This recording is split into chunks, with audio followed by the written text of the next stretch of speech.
Salut à tous et bienvenue sur la chaîne qui t'aide à lire entre les lignes pour que la tactique soit aussi limpide que les punchlines de Mourinho en conférence de presse. Dans cette vidéo, nous allons faire un tour du côté de Stamford Bridge.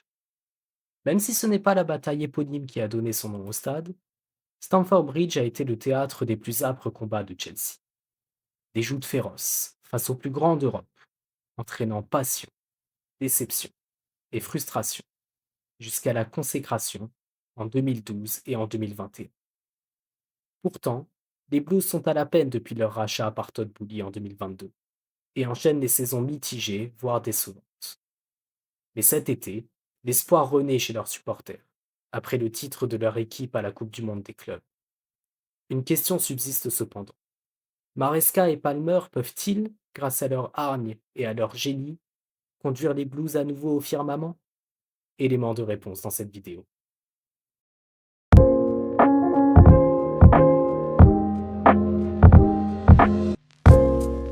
Commençons l'analyse avec une courte revue de l'effectif de Chelsea pour la saison à venir.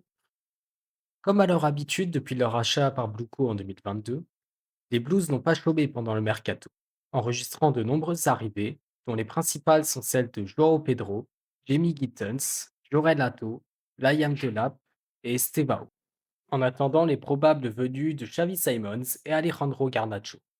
Côté départ, Chelsea a déjà vendu entre autres Madueke, Félix, Petrovic, Hugo Chukwu, Dewsbury Hall ou encore Kepa, tandis qu'à l'heure où je m'enregistre, Christopher Nkunku, Raheem Sterling et Nicolas Jackson sont poussés vers la sortie. Concernant l'effectif pour la saison actuelle, je vais pas le faire en entier parce que ce serait trop long, mais je vais résumer ça au mieux. Sur le papier, c'est un 4-2-3-1, avec Sanchez dans les buts doublé par Jorgensen. En défense à gauche, Kukureya sera suppléé par le recrue Atto. En défense dans l'axe, après la blessure de Colwill, Tosin et Chalobah devraient partir titulaires alors que Veiga, Badiachil ou encore Fofana auront leur carte à jouer. À droite, Gusto et James seront en concurrence, tandis que Rhys James pourra aussi dépanner en tant que milieu défensif, derrière Caicedo, Fernandez, Lavia ou encore le jeune Andrei Santos, auteur d'une très bonne saison à Strasbourg et de retour de prêt. Pour les milieux offensifs, Simons et Garnacho devraient garnir une ligne déjà composée de Cole Palmer, Pedro Neto, Jamie Gittens, Estevao et Enzo Fernandez, capable également de jouer un cran plus haut. Enfin, en attaque, Joao Pedro devrait partir avec une longueur d'avance sur Liam Delap grâce à ses très belles performances à la Coupe du Monde des clubs. Cette troupe sera menée par Enzo Maresca, jeune coach italien de 45 ans, disciple de Pep dont il a été l'adjoint à City, mais il serait réducteur de penser que l'ancien coach de Leicester n'est qu'une simple copie de son mentor, comme nous le verrons par la suite. Et justement, nous allons maintenant nous intéresser plus en détail à la tactique de Chelsea lorsqu'ils n'ont pas le ballon. Sans ballon, Chelsea défend en 4-4-2 compact et danse dans l'axe, pour éviter les relances vers les milieux. Grâce à ses qualités de récupérateur, c'est Enzo Fernandez, plus haut sur le terrain, qui initie le pressing, dans le but de forcer le jeu adverse sur un côté, puis de l'enfermer et de récupérer le ballon si celui-ci revient dans l'axe grâce à l'activité des milieux défensifs. Premier exemple sur cette action où Enzo va initier le pressing sur Vitinha, et lorsque celui-ci décide de faire la passe sur le côté, 6 joueurs des Blues sont prêts à surgir en cas de retour vers l'axe, et c'est ce qui va se passer puisque quelques secondes plus tard, James va sortir agressivement sur Fabian Ruiz et le ballon sera récupéré par les Blues. Sur cette autre action, Chelsea ne va pas récupérer directement le ballon, mais James sort sur Vitinha et Colwill sur Ruiz. Vitinha n'a pas de solution de passe évidente car le terrain est bien quadrillé et est contraint de repasser par Donnarumma, qui, bien pressé, va rater sa relance. Mais ce qui fait la force de cette équipe de Chelsea, c'est leur capacité à bien défendre dans des positions plus basses sur le terrain. Ici, ils sont toujours positionnés en 4-4-2 avec Enzo Fernandez aux côtés de Joao Pedro, mais cette fois dans un bloc médian, voire bas. Cela ne va pas leur poser problème, car leur ligne resserrée et leur présence dans l'axe va complètement annihiler la construction de jeu parisienne, et les défenseurs parisiens seront forcés de tenter une relance difficile dans l'intervalle, et le ballon sera récupéré dans une bonne position par les Blues. Une dernière chose importante à noter dans le jeu sans ballon de Chelsea est le rôle des ailiers. Lors de la finale de la Coupe du monde des clubs contre le PSG, Dembélé venait souvent décrocher, permettant à Kvara et Doué de repiquer dans l'axe, puis à Hakimi et Mendes de monter. Cependant, Palmer et Neto étaient très attentifs et n'hésitaient pas à s'intégrer au sein de la ligne défensive afin de couvrir la montée des latéraux. Cette action dès la 4e minute de jeu est très révélatrice du rôle des ailiers dans cette structure défensive. Ici, Dembélé et Doué viennent décrocher et Hakimi est lancé en position d'ailier droit, mais le repli de Neto est excellent et il vient intercepter un ballon potentiellement dangereux. Mais même si les Blues sont très efficaces sans ballon, ils peuvent parfois se faire prendre à leur propre jeu. En effet, comme nous l'avons vu, Chelsea ne veut laisser aucun espace au porteur du ballon dans l'axe du terrain, forçant régulièrement un des deux défenseurs centraux à sortir très haut pour couvrir un décrochage d'un attaquant adverse, laissant ainsi un espace dans son dos qui peut être potentiellement exploité par un appel en profondeur. Et c'est d'ailleurs ce pattern de jeu qui va mener à la meilleure occasion parisienne lors de la finale de la Coupe du Monde des clubs. Ici, Kvara et Dembélé ont échangé leurs positions, créant une confusion entre Chalobah et Gusto. Kvara va venir décrocher, entraînant Chalobah avec lui et laissant un espace dans le dos de la défense, qui ne sera pas couvert par Gusto qui est obnubilé par Dembélé, et qui va profiter à Ruiz, qui sera ensuite lancé en profondeur par Dembélé, et qui pourra décaler Doué dans une position idéale. Même principe sur cette action contre Fluminense. Chalobah vient sortir sur le décrochage de l'attaquant. Nkunku demande de couvrir l'espace dans son dos. Caicedo vient en aide, mais Tosin ne peut pas couvrir l'espace libre car il est fixé par l'autre attaquant de Fluminense. Et un 1-2 très bien senti va mener à une énorme occasion pour le club brésilien.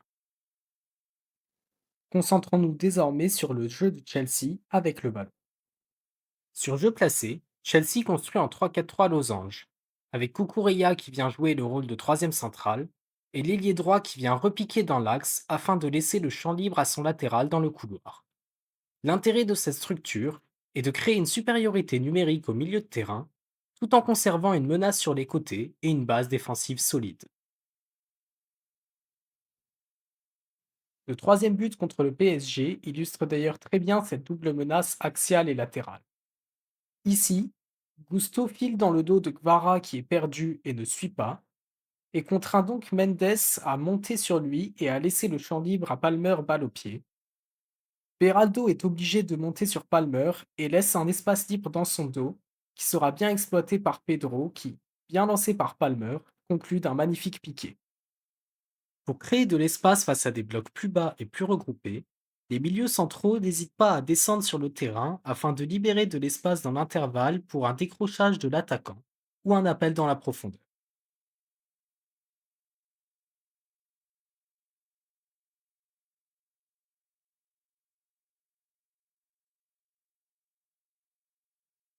Mais les Blues ont régulièrement des difficultés pour créer des décalages face au bloc bas, et ce pour deux raisons.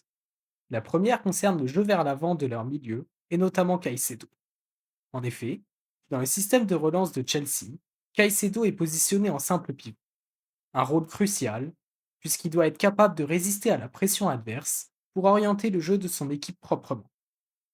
Mais Caicedo n'est pas le meilleur milieu dans ce domaine, lui qui était la saison dernière que dans le 73e centile des joueurs à son poste concernant les passes progressives et dans le 52e en termes de progression par la course. Cette limite peut conduire les défenseurs de Chelsea à prendre beaucoup de responsabilités dans la construction, rendant ainsi le jeu vers l'avant plus difficile.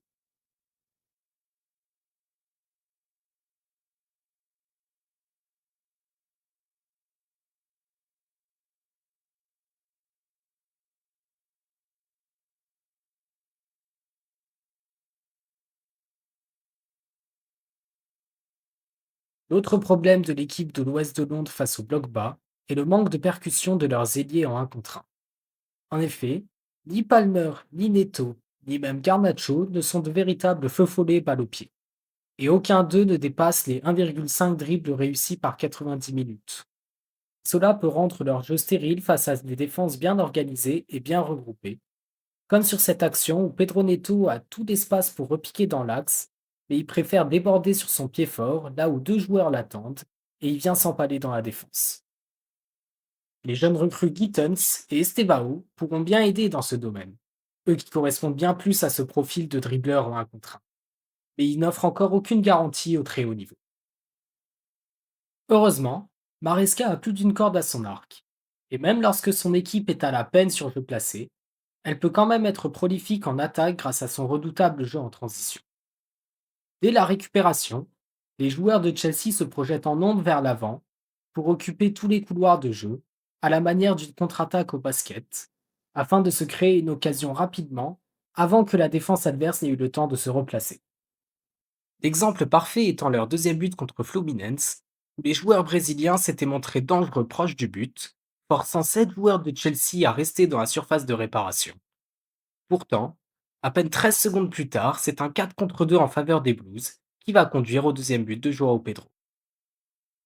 Même principe sur leur deuxième but contre le PSG, Chelsea va récupérer le ballon et Palmer va foncer dans l'espace libre laissé par Mendes dans son dos.